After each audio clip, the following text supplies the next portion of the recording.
Okay, so we'll read the patch notes now, and we'll talk about them together. We'll discuss it. We'll have a good time. You guys can leave any questions, and they may or may not be answered, depending on how dumb they are. A very big patch here. I think already I want to talk about one criticism that I have of Riot. I think Riot is really doing this huge patch at a very stupid time. Here's why. Imagine this, right? You go to Korea. Korea has Worlds right now. So many fucking people are in Korea. All your favorite streamers are in Korea. Even I was in Korea, but now I'm back in EU. But everybody and their grandma and their mother is going to Korea to play the best server in the world, to play some good old-fashioned solo queue, and to watch some good old League of Legends in Worlds, right? And so all the pro players that are preparing for Worlds now have to play on a patch that is completely different from the games that they're gonna play at Worlds. I think Riot could have just waited with this huge patch for another 2 weeks or a little bit more until Worlds was kind of like close to completion, and then it would have made the solo queue a lot more hype because all the pro players would still be really interested in playing. I think if I'm a Worlds player, speaking as like if I was Faker right now, which I don't usually imagine, but let's humor it for a little bit. If I was literally the GOAT of all time, of all the GOATs, I wouldn't feel that motivated to play solo queue. If it's a completely different meta, a completely different game, it's still, I think some of these changes are exciting. So let's jump right into it. First of all, we got to see the new skins. I think these skins are pretty fucking good. The redeemed Star Guardian Sion Rakan look pretty fucking nice. I'm hyped to try that. Okay, so first of all, Akshan nerfed. I like that. I was getting abused by a few too many Akshans, and the champion just didn't really make sense, so I think it makes sense that it's getting nerfed. Belveth is also getting nerfed. She's just fucking OP. I don't know, this champion, like, okay, what's the weakness of Belveth? You tell me, I don't know. It has good clear, good ganks, good early game, good scaling, good objective taking, decent tankiness, good carry potential, CC, mobility, lifesteal, DPS. What does she not have? So I think that's a good champion to nerf for sure. And then Galio is getting buffed. His W cooldown is getting reduced. I mean, we could actually read what are the Belveth nerfs. She gets less attack speed after spell casts. Her damage from Belveth's E can now critically strike. Damage reduction. Oh, this is fucking good, by the way. The fact that she could just press her little E and get 70% damage reduction, that shit was stupid as fuck. At least now she has to fully max it before she gets the full value. So I like that. Minimum physical damage is reduced. Minimum on-hit damage is increased. Her build surprise late game scaling critical strike. So they wanted to build crit again. I don't think people will build crit again, but maybe. 40 to 50% minions maximum health. True form out of combat movement speed. Less. Okay, just some nerfs to Belveth. I like it. Galio, less CD on his W.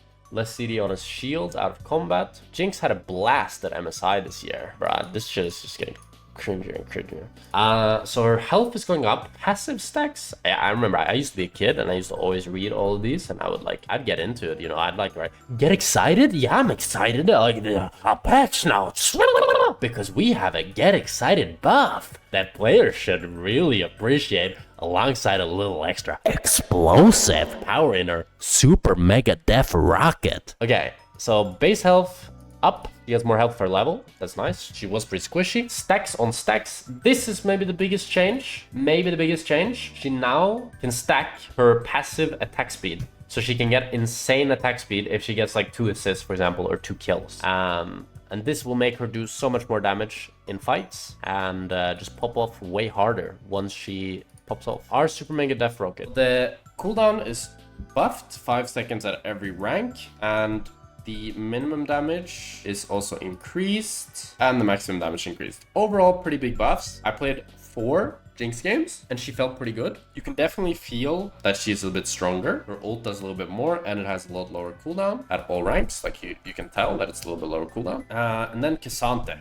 Finally, Riot went in to the shed, brought out the old and trusted shotgun, and headshot Cassante. Finally, this champion will no longer terrorize me when I enter his screen and he decides that I don't get to play anymore. I'm not even gonna read it. I'm gonna trust the right games where we can read the fluff text. Cassante has been suffering in average play due to needing to balance him around pro since his launch. Once master, he leaves little room for reaction, and his opponents will often find themselves dead while being stunned the whole time. That's very true. That's just insanely true. It's so disturbing how long his CC chain is, and how, like, okay, Blitzcrank, the champ that's all about pulling you, has a a 0.5 second CC and pulls you to him. K'Sante pulls you double the distance, CCs you double the amount, does double the amount of damage, is double as tanky, and has double the amount of ability. What the fuck is going on when I'm playing versus that champ? After all, it doesn't matter how good Showmaker is if K'Sante can hit confirm his whole combo via an instant cast spell.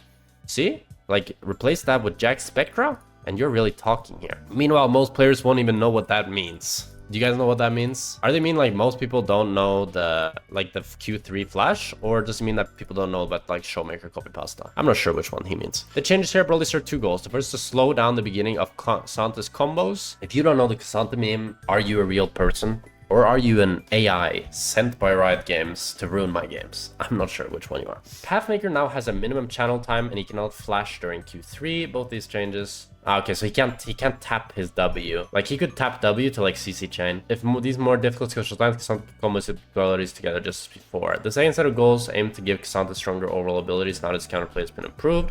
This means much stronger stuns and damage from W, plus more reliable upsides from all out. That's scary. That's scary what I'm reading here. So they're making him easier to play, but maybe also stronger. That's definitely, that scares me a little bit. So all out bonus damage. Aren't they nerfing just the bonus damage? I thought they were buffing the all out bonus damage. Removed resist scaling. Bro, were they like saying that they were gonna make him a bit like better, but they're just gonna fucking kill the champ? Recasting K'Sante's third Q will now disable flash during its wind up. Physical damage down by a lot. Bro, 20 damage first rank? That's insane, by the way. Bro, they want this champion gone. W, manacles is down. Minimum channel time, 0.65. Damage reduction, 40 to 65%. Okay, so he gets a lot more damage reduction. And the stun duration before was based on how long he cast it, I'm guessing. And now it's always 1.25. Move your camera. Okay, sorry, I'll move my camera. Based on target maximum health before, and now it's flat damage. Plus, okay, so wait, the W is just a way better spell, isn't it? Apart from the fact that you can't tap it. You can't tap it for combos like you used to be able to, but the W is way better. Does more damage and stuns always for 125 and gives you more resists. So they're putting a lot of power into his W. Okay, and then the W Pathmaker all-out version. Pathmaker's damage crowd control. Oh, yeah, so it's the same here that it always does max damage. Bro, this is too much text. Mucho texto. No puedo. Cooldown, down. Okay, R all out, maximum health threshold, knockback distance, damage on initial casts. Attack reset timing has been slowed down to match K'Sante's base form. Casting all out will now reset Q and to photos strikes current stacks. That's kind of weird. I don't feel like that makes sense, does it? Wait, they added an AP ratio? Wait, he gets healing from his ult? Is what Yasuo does? What, it does? No, it doesn't, no? If you have one stack on Yasuo, no way. That's not how it works. If I Q as Yasuo, and then I ulti, and then I Q you again, I'm gonna have Tornado up. When you go Yasuo R, you go back to 0 stacks and then to do the Airblade. Really? I didn't thought it worked like that. K'Sante now gains 20 to 35%, 45% bonus attack speed when all out. What the fuck? That's scary, bro. This scary changes here. So Kai'Sa loses 3 armor, a little bit weaker in lane. Not much to talk about. I think she'll still be strong, but not like crazy. Not a crazy change, but definitely like makes the matchups harder. And she's also a low range ADC, so she cares about being tanky, right? Milio's been feeling pretty down after his heavy passive and protection nerfs due to his extremely strong showing. I saw the Trindimer bug, yeah. It's pretty crazy. That's a big bug. Milio was OP and Pro, now nerfed. With these passive changes, we're looking to bring back some parallels taken away to add exciting systemic interaction with a meaningful change to his passive. That sounds like the kind of yapping you do when you gotta finish an essay and you don't know what to write. Exciting systemic interactions. I don't know what the fuck that means. Let's read. On fire, burn damage now counts as Milio's damage even when applied through allies, allowing it to interact with a select number of items like Chemtech Putrefier. Burn damage will still grant the ally who applied the debuff to kill, preventing Milio from accidentally kill stealing. Funny, left funny May, the KS meme. I don't think this changes that much, no? I don't think this changes much, so. Do they think this actually changes much? Like, yeah, I guess Chemtech Putrefier is a bit better, but what other items are you buying? It's not like you're going Landry's or Demonic. E cooldown down, shield strength up, ult healing scaling up. I don't think these changes are big enough to bring back. Morgana's felt weak for a while. Oh yeah, they buffed Morgana. Monster damage and her W AP ratio. E cooldown increased early. So they're kind of nerfing on her on support, to be honest. But then the ult got some pretty big buffs here. Quinn, base health decreased, base movement speed decreased, attack damage growth increased. Okay, why did Quinn get nerfed? Quinn, really? I don't think Quinn is a problem. I barely see this champ. The only time I see Quinn is when it's a fucking one-trick playing it. So I don't know why they're nerfing Quinn. She ended up stronger overall, which wasn't our goal. This patch, we're taking a more holistic look at the champion with 2 goals. Nerfing her on average and granting her better gameplay for her and her opponents. Am I stupid? How does nerfing a champ grant her better gameplay? Ever. We gotta write some different things. We're taking a more holistic look at the champion with 2 goals. Nerfing her, but making her more fun to play. Guys, Quinn mains, don't be mad. She is weaker now. We did literally nerf her, but she's better to play. Now, is that 2 statements that can exist at the same time? Don't ask me, but keep playing our game and buy the new Quinn skin. Said W cooldown increase, this was fucking needed. That champ was playing Earth in every single game. 6Q hitbox, I think this change is actually fucking huge. I wouldn't be surprised if 6 becomes Exodia tier on bot lane.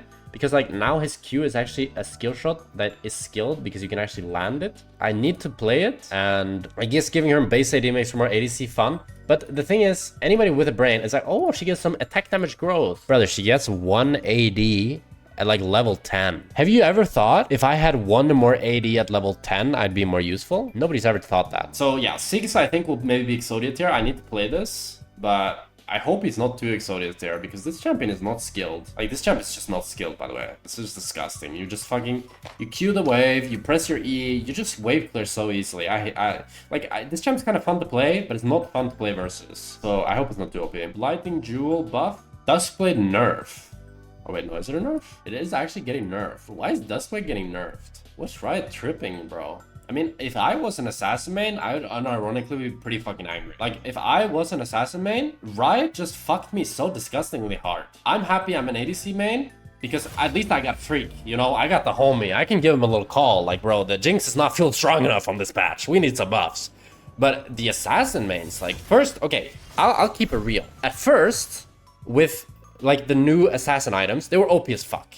Nobody can deny it, right? The new Yumas, OP as shit. OP as dick and balls, right? Just disgusting. And then Riot's just taking pounding after pounding on the fucking assassins, brother. Like, it's so weird. Why is Duskblade getting nerfed? If you think Duskblade is a problem, you are low elo. Fact. It's just not a problem. The only champion that actually was kind of OP with Duskblade was probably Kai'Sa. Hey, don't shoot the messenger.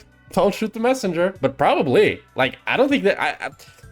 the last time I got killed by an assassin and I said that's bullshit was like 3 months ago. Every time I've gotten killed by an assassin after that, apart from when it was like fucking Zed or some shit, because Zed doesn't kill you. Zed does 5 clones. Ninja Jujitsu makes you think you're in fucking Naruto. You can't see you can't even see your monitor because there's so many shadows on your fucking screen, and it's just crazy spells going around. That's not what he doesn't even count as an assassin. He's just playing Earth. And they already nerfed Zed, so I don't think this is needed. And then LDR. Is LDR getting buffed? Nerfed? They're buffing it? They're nerfing it? Now applies before shields and lifesteal. They're buffing the math, but nerfing the item. Okay. But it works on shields now, no? That's actually pretty good. I like that a lot. I think that's a good change. And then Yumus is getting buffed. So that's like also a weird thing about this patch, right? Like the fact that they're buffing Yumus and nerfing Duskblade in the same patch. Like right now, Duskblade has been the stronger item, right? But probably if you just buffed Yumus, you'd end up in a point where both items were like kind of equal, which I would think is what Riot wants, right? They don't want everybody building Yumus and they don't want everybody building Duskblade. They want people building a little bit of both. But they always do this where they buff one item and then they nerf the competitor item. And then now, let's say in 2 weeks, everybody's gonna be like, Yumus so fucking OP, Yumus so fucking OP. And then Riot is gonna nerf Yumus and buff Duskblade again. It's so fucking weird. And then we got the jungle adjustments. That's what we've been fucking waiting for. Jungle adjustments. We can call them adjustments all we want, but let's keep it real. We're not adjusting jungle. We are destroying it. We are fucking it. We are torturing it. And I love it. It's beautiful. Well played, freak. Don't let anybody tell you different, freak. You're doing good fucking work, okay? Damage to champions' pets. 40 at all levels. Beautiful, huh? Just make smite do 30 damage. Why would you ever smite a champion if it does 30 damage? I don't know. Keep it in the game. Just make junglers a little bit more pissed off. Perfect. Well played. Smite won't proc on trigger on spell effects like Demonic Embrace or Dark Harvest. Beautiful, huh? Beautiful. Just keep nerfing it. Junglers with prowess might no longer take 20% damage from epic monsters when 2 or more allies are nearby. I actually think this change makes 0 sense. I think this was like just a fine mechanic that made sense, that junglers take less damage because they're the ones like tanking the objective. But you know, you do you right. If you want to keep nerfing jungle, I mean, I'll be like, I won't complain. I will not complain. You keep doing what you need to do. You take that jungle roll to the shed, get out the old trusty shotgun, and you do what you need to do, huh? What you think is needed, that's what you need to do. You have my full permission, Freak. I want to see you boxing Tarzan, Freak. I want to see it live. And I want you to beat the shit out of him. For us ADCs, of course. Moss Stomper shield up.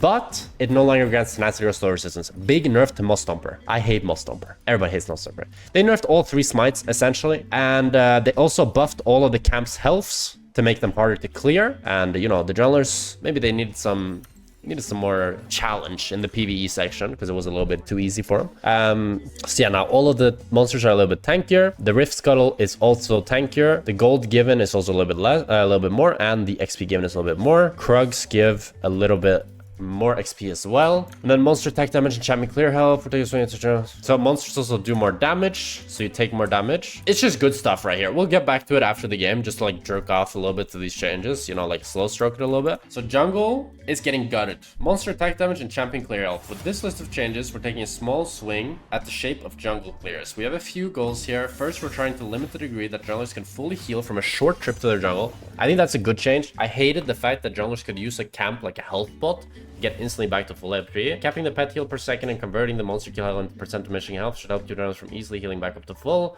because healing is lower on average, we're slightly reducing monster attack damage in the early game, and otherwise just smoothing out AD progression in the late game. It's worth remembering that large monsters also deal some percentage current health damage, so these changes are actually pretty small in practice. Finally, we're updating the jungle pet scaling rune as they are today. Buying resistance is substantially worse than buying bonus health, which unfairly hurts tanks depending on their builds. These changes will mean the companions will scale equally as well, regardless of whether their owner itemizes health, armor, or magic resist. Meanwhile, we're lowering the conversion of incentive stats, AD and AP into pet damage, since they already increase clear speed on their own. Due to the substantial increase in pet damage through armor MR scaling, we're implementing a generous cap onto pet healing, which mostly just exists for edge kits like Ramus, who creates a huge amount of bonus armor. Okay, I think that's fair. Reasonable changes. I think this all just kind of makes sense, honestly. Anti-poaching adjustments. Junglers should not feel the following changes, but they should be something laners will feel. Mathematically, camps now have 20% more health for non-junglers, while junglers themselves won't notice a thing, unless of course they don't buy a jungle item. This means that laners will have to rely on lane minions a bit more than they currently do, and junglers will find their camps poach less often than they do currently today. They already did this change, what was it, like the start of this year? Okay, so now they're making jungle camps harder to take for non-junglers. So they already did this change at the beginning of the year, I believe, and I didn't really like it. I thought it was pretty fucking annoying, but after I got used to it, I think it's kind of fair. I think it's maybe, you could argue it's a little bit weird that like past a certain point, only laners take jungle camps, and like junglers just don't do anything in pro play, for example, like they just don't take any camps. Lane minion experience adjustments for junglers. Because we're next on protection for junglers to have their own camps available, we also implement some changes to disincentivize junglers from poaching lane minions. We're updating the catch experience rules from the minion penalty to match the monster penalty change from PvP patches ago. We're also marking the 20-minute bar spawn as the more obvious change in game state that alleviates the jungle minion experience rules as opposed to the less obvious 40-minute mark. While we're here, we'll also fix the bug that locked junglers into their current experience penalty when they finish their jungle item. Overall, these changes amount to roughly 8% less minion experience than they give today for the early and mid game. Yeah, I think that makes sense. I think that's reasonable. Just junglers get less XP from minions, and it's harder for laners to take camps. Yes, that seems like a fine trade-off, honestly. All champions may now only buy one Doran's item, and they're buffing all of the Doran's items. So what this means is that pretty much on every champ from now on, you will be starting a Doran's item. I think it'll be rare that you want to go something like Longsword 3 Pulse, which you like to do before when enemy team had like really like poke heavy bot lane and you needed a lot of sustain. But now I think you'll just pretty much always go a Doran's item regardless. So that kind of dumbs the game down a little bit, but it's also to make laners a little bit stronger. So we don't intend to make the jungle itself any scarier, but we'd like to lower the power of early ganks a tad, because we can't really change the strength of low-level monster caps. Instead, we have to approach it from an angle of increasing the power of laners themselves. We're buffing up non-jungle starting items to give these laners a tiny bit more power whenever they do have to interact with junglers. It's an interesting way of looking at it. It also changes a lot of the laning dynamics, and I'm interested to see how it feels in game. I always liked when I could start D-Blade because it just feels good to start it. I really like the lifesteal. I think it's actually one of the items that just feel good to have, just having that little bit of lifesteal. So I'm kind of happy myself that I can just start D-Blade every game and not feel bad about it. Like, I was a greedy fuck. I would start D-Blade in lanes where I should have started longsword 3 pots because I hated spending 150 gold on potions. That shit felt awful. Like, I just knew that gold was going straight into the toilet. But now spending 50 gold with a D-Blade, you know, that's fine, right? And the D-Blade, I can sit on it for like nearly the whole game. And they're also nerfing water walking, which I think makes sense. Let's cancel. I want to read the full patch notes. So water walking, I think, gave a little bit too much moon speed. And now it gives 15 less moon speed, but more AD. So I think that's like, it's not a good trade-off, it's a big nerf, but the item was pretty fucking broken. So, or not the item, the rune, I mean, was pretty fucking broken, I think. I feel like people, there was some race cars in that river. There were some fucking race cars. What about Cull with cut down? I think Cull is still good in lanes that's free. It's just like, a lot of the time it's like hard to choose between Cull or D-Blade, and now the choice becomes more often D-Blade because it gives you so much more stats. You know, it gives 10 AD versus 7, and it gives you 100 HP versus 0 HP on call. It's like, the item is just so much better. I think maybe now you'll still go like D-Blade and then Cull on cheater recall, where you crash 3 waves and then you base. That could still be a thing. But I think it'll be rare that you start Cull unless it's like ultra free game. Snowballing adjustments. Snowballing in League currently happens very quickly, which leads to a large amount of games feeling like they're being decided 15 minutes in. This doesn't allow players to experience a lot of the other fun aspects of League outside of the laning phase, like late game team fighting, objective contesting, and planning, satisfying item breakpoints, and macro play. This problem is more prevalent in high levels of play, but it still happens more than we're comfortable with in all skill brackets. To address this, we're making adjustments to many of the systems in League that contribute to the issue of how quickly games are decided. Whether it's through gold not affecting rune outputs quite as much, shorter death timers allowing players to get back to lane sooner, or dragons not offering as many stats for the winning team, these are all intended to create more time to play before a game feels decided. Our primary goal is to de-accelerate how quickly teams can snowball early leads so that everyone can access other fun parts of the mid to late game, which we believe should have a bigger role in deciding games. These changes will reduce the amount of games that are/feel doomed at 15 minutes and ultimately increase the quality of solo queue games as a result. Now, this is an ambitious undertaking here, that they want to increase the quality of solo queue games. I do agree though that the game is very snowbally. Most of the games do feel decided around the 10-15 minute mark, especially it felt that way in Korea. I think some of the time it's matchmaking and due to autofill, and some of the time it's just due to how punishing the game is. I think the addition of plates made snowballing much more prevalent than it was before. And let's read what they're doing. Drakes currently offer a sizable amount of stats that the winning team generally gets access to. While contesting Drakes is valuable to the games in both solo queue and pro play, we believe there's room to reduce the amount of stats that the Dragon Slayer stacks give, and to buff the souls to incentivize still taking them. We're not including Chemtech among these changes, since the parallel with the Dragon Slayer stack and the soul is already in a reasonable state. So they're nerfing every single Drake apart from the Chemtech Dragon, giving it a lot less stats, but buffing up each of the souls.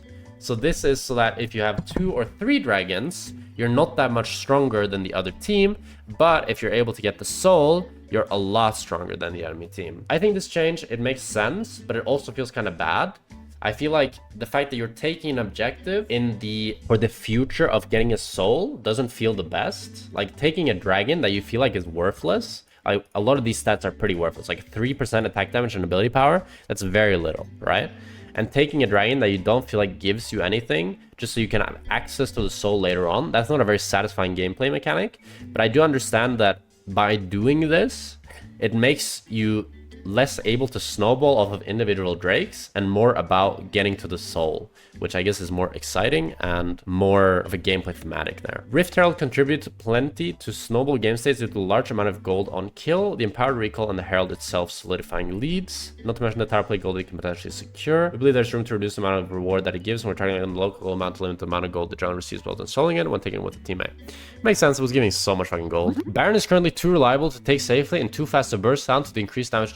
This is very true. It's so fucking easy to rush Nash at 20 minutes, man. It's crazy. It's crazy. You look like Tom Cruise. Hey. Peep the emote. Yeah, I get that quite a lot. As part of reducing overall snowballing, we're reducing early death timers, as dying once in lane can be quite punishing today. Aside from the gold, bro, they're buffing the boss or what? They're legit buffing the boss. Fucking rewarded for dying. It's pretty big as well. 2 seconds at level 2, 4 seconds at level 4, 4 seconds at level 5, 5 seconds at level 7. It's pretty big changes. Pretty big. 4 seconds at level 9. I think it makes sense. You were dead for quite a while. When you die. Gold per plate down 50 gold. I think this is a change that I think like they buffed plates. If you guys remember, plates were 160 and then they buffed it to 175. And I was kind of surprised because plates were already giving so much and now they're nerfing it down to like below what it used to be. But I think this is a good change. I think plates were giving a little bit too much. I think the fact that you could like snowball a game just from taking tower, not even snowball a game, but like win a game. They were they 150, not 160? Maybe I'm remembering wrong. But the fact that you could like kind of solo win the game just by getting a tower, it feels kind of wrong, you know? And I feel like there should be a reward to it, but it shouldn't mean that the lane is unplayable because enemy laner got some plates. Especially if you introduce the Herald, like sometimes you can be winning bot lane or going equal, and then you have to base, and then enemy jungler comes and humps your tower with 5 plates up, and enemy ADC and jungler just take your whole tower with Herald. Like, what the fuck? Brother, I was equal CS to enemy ADC, and now my tower's gone. I'm down 2,000 gold. What the fuck am I supposed to do now? Rune adjustments. While most of the changes we're talking about thus far target gold access, these adjustments target how effective gold is in the rune system. The goal is to reduce snowballing by decreasing gold scaling through the rune system, as players already get plenty of power from item and experience leads. Not to mention the ratios on these runes are more of a hidden power. Even though our main intention is to reduce snowballing, a secondary goal of these adjustments is to reduce the amount of damage in League. Our approach to these changes was to increase the base values of these runes so they are still reasonably impactful early game, but then start to fall off once more items and other means of damage are purchased. This I think is really fucking good. This I think is actually really fucking good. I think runes have been doing way too much. And one of the things that I felt like was the most annoying thing about League was the fact that it felt like you were dying to the enemy's runes and items. I want to die to the enemy's kit. I want their kit to be what is doing the damage to me, you know, that is fucking me. If he is outplaying me with his kit, so be it. If he's outplaying me with his fucking Luden's proc into Dark Harvest proc into fucking Scorch, Red Smite, the Ignite combo, it's like, what the fuck is even going on, man? I think League already has cool, dynamic, complex kits, so you don't need runes that are crazy. You need runes that add upon it a little bit. And I feel like runes have been doing way too much for way too long. So I'm really glad with the direction they're taking this. And I think this is a really good change. Let's read through all the changes and then we'll decide after that, I guess, because it could be some stupid shit they're doing. I'm not 100% sure, right? They're nerfing the attack damage per stack on Conqueror and the ability power per stack. Attack damage at maximum stack is then down by quite a bit, right? Attack speed per stack is reduced on lethal tempo on both ranged and melee.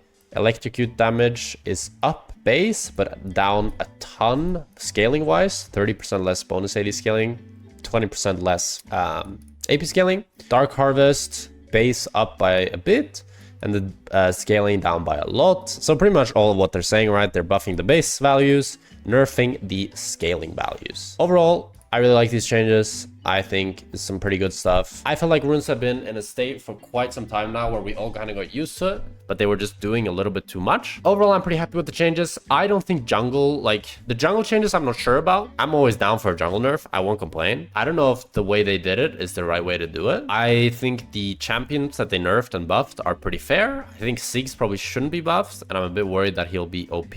I also think the Jinx buff might be overkill, but we'll see. I'm kind of glad that they're kneecapping Cassandra. This champion has gotten too annoying too fast, and it's just been too much. I think overall, the reduced snowballing with the plates, with the dragons, and with the runes are all really good decisions. And I think it'll also help overall lower damage in the game, as everybody will have a little bit less gold, and runes will do a little bit less, which I think makes the game more skilled. I think if every champion can get blown up whenever, it's not that interesting.